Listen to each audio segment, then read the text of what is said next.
This is Mag212 and this is my tutorial on how to modify the Nerf Rotofury. There are already a couple good tutorials on how to modify your Rotofury online. However, they're a little bit lengthy in my opinion, so my goal is to make you a Rotofury mod guide that is under 10 minutes. So to start off, I'll put up a table of contents of all of the modifications that I'm going to be covering in this guide, and I'll give you a time at which they come up so you can go to that time for a specific modification if you want to skip the rest. The first modification I'm going to do doesn't require you to actually open the blaster. I'm going to be modifying the shell slightly and cutting off this little piece. A problem with the Rotofury is sometimes when you prime, you will bang your hand into this little ridge, and that's really uncomfortable, and you really don't want to worry about that when you're trying to have fun. So I'm going to be cutting that off. You could use a rotary tool, but I'm going to be using a saw, and I'm just going to cut that off. I'll mark it up with my Sharpie and show you exactly where I'm going to cut. I've marked where I'm going to be cutting the Rotofury, and I just went along this molded ridge right here all the way around, and I'm going to be cutting right here about flush with the cylinder. I left a little room because I'm going to sand back just so I have room to make a little bit of a mistake. Now as you can see, that piece is completely gone, so there's nothing impeding your hand when you prime. To do this modification, you don't need to actually take the gun apart, but I would recommend that you do that and take all of the internals out so you don't have to be as careful, because when you're cutting with everything in, you have to be careful that you don't accidentally nick your cylinder. In order to improve the performance of any Nerf blaster, you're going to have to internally modify it. And in order to do that, you're going to have to disassemble the gun. I've just unscrewed all of the screws in the shell. It's worth noting that there is a hidden screw behind the priming handle right here, so I unscrewed that. And unlike a lot of N-Strike guns, you can't just lift the priming handle off. You actually have to take apart the entire shell in order to take it off. You want to be very careful when you're opening up your blaster so you don't disturb the internals at all. So now, removing the top half of the shell, we are left with the internals of the Rotofury.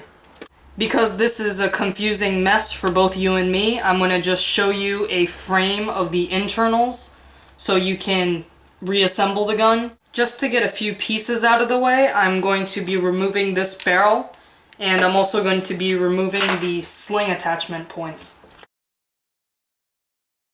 Okay, so now I'm going to get into spring modifications for the Rotofury. In order to give your blaster more power, you want to increase the spring power. And in order to do that, you're going to need to remove this large orange plate. You can do that by unscrewing the two silver screws right there. And once you've unscrewed them, you can undo the clasps and you can take it apart. If you had any pieces fly out on you, this is how they go. This orange piece with its spring is going to go onto here like that. You can just fit that in there. And the white piece underneath it goes in like shown. However, you don't really need these parts because I have tried using the gun without them, and it actually cycles a little smoother when you're priming. So I would recommend actually taking these out. And I hope I'm not making a ginormous mistake by removing them. This piece right here is kind of a lock, however you can't remove it unless you want to disable slam fire. I know a lot of people will want to disable slam fire, so if you just take out this piece, you can deprime your blaster, but you will no longer have slam fire. I kind of like the slam fire aspect, so I'm going to leave that in. A quick zoom in on the gears of the Rotofury before I take out the plunger tube. Make sure that you align the gears in the right way when you're putting your plunger tube back. You're going to want to take out this little slam firing piece that I showed you before. Just lift up the rotation mechanism, that little rod, and you will be able to free this from the assembly.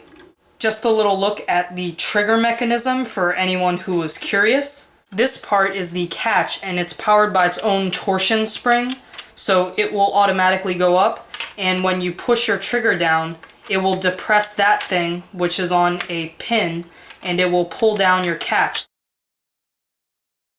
Now we're going to be working with the plunger tube assembly. As you can see, there's a slot right here and another slot on the other side. Those are actually air release holes, so when your plunger comes back, a little bit of the pressure is lost because air is getting pushed out of these vents. I'm just going to take some duct tape and cover those holes, and I'm going to glue the duct tape down actually with a little super glue, because I don't believe that the duct tape adhesive is strong enough to hold it down, and I don't want it to come undone. Also, just an interesting note, there's a little notch. I can't tell if you can tell, but there's a notch inside the gear, and if that comes out, you can just line it up with the notch in this gear to reassemble it if your gear ever pops out. I've applied some dabs of adhesive around the slot, and now I'm just going to take my strip of duct tape and put it over the hole. Make sure your tape isn't caving in too much, and make sure you don't get any adhesive on the inside of the plunger tube, because that would be bad for your air seal. As you can see, I've finished applying it to the other side like so. Now moving on, we're going to put some electrical tape underneath the O-ring right here, because the seal is pretty bad, and I think we can make it a little bit better. Taking off your O-ring is as easy as slipping a little screwdriver underneath it and pulling it out. You're going to have to keep this, and once you've taken that off, take a tissue of some sort and wipe all the lubricant underneath it off. I've taken my electrical tape and I've cut a little thin strip with my scissor, and that needs to be big enough and small enough so that you can slip it right where the O-ring would be. So you're not going to use this instead of the O-ring, but you're going to put it underneath. That'll help you get a better seal with your O-ring. That was about 2 full wraps, so now I'm going to put my O-ring back on and test the fit. It's much better. You don't want to increase the seal of the O-ring too much, because if you do, there will be too much friction, and that will counteract the range increase that increasing the air seal gives you.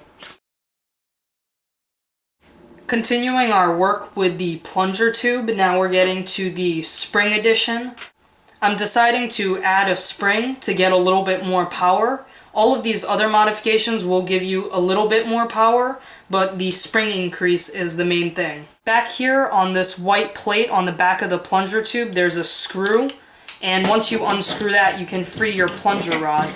Once you've removed the screw, you can slide the white piece down, and your spring will pop out, or rather your plunger rod will pop out, so be very careful with that. For the spring edition, I've taken a Retaliator spring. That's the same spring as the Alpha Trooper and Rampage, and I've basically cut it down to approximately 60% to 70% of its size, and I'm going to be threading that onto the normal spring. Once you've got your new spring on, you can slip it back onto the plunger rod. Once you've got your new spring on, you're going to want to put your rod back in with this little piece facing down. You'll see what I mean in a minute. If my camera would focus, that little piece should be up like that, so the kind of part that's sticking out should be facing down. And once you've got that in, you can push your plunger tube down a little bit and take the white piece, and that's the piece that's going to go inward. You're going to put that in and kind of match it up. And once you slide that on, you're going to want to slide up because it has to clasp. It should hold there by itself, so you can get your screw again and screw that back in. Once again, that's how it looks on the back of the plunger tube.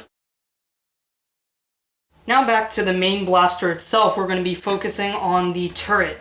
As you can see, I've taken out all 10 barrel posts, and I just clip the little plastic with my wire cutters, and that's actually requires a lot of work because the plastic is pretty thick.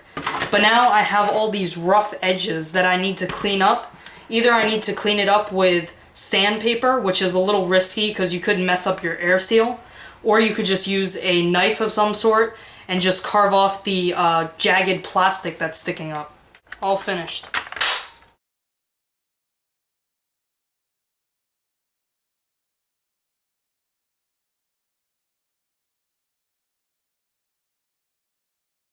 I forgot to mention, to make sure that these pieces line up, you have to get this little stub into that white piece.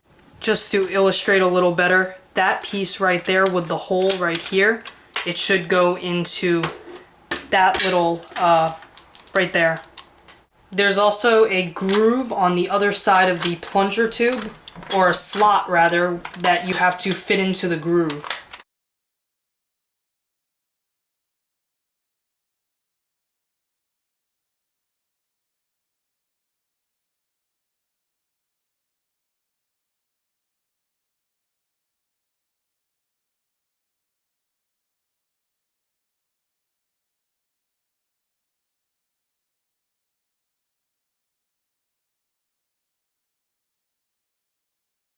The last pieces you need to make sure are functional in order for your blaster to work is this piece right here. This is part of your trigger, and if that's happening, then that means that your piece is working, and your trigger, which goes in like that. There is a little notch on the inside of this that corresponds with the bottom half of the Rotofury.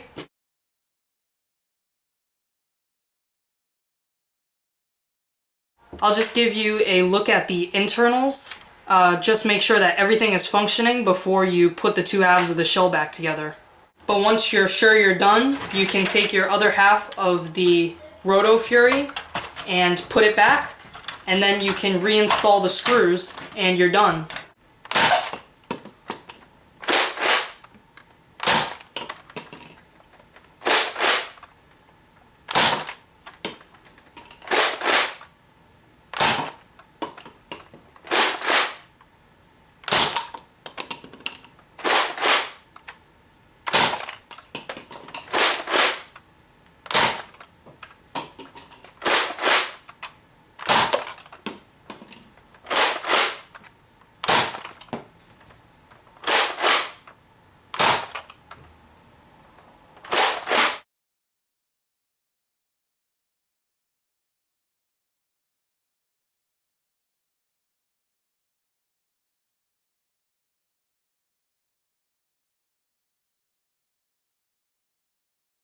So that's the end of my modification tutorial guide on how to modify the Nerf Rotofury. I hope you enjoyed the video, and as always, thank you guys for watching.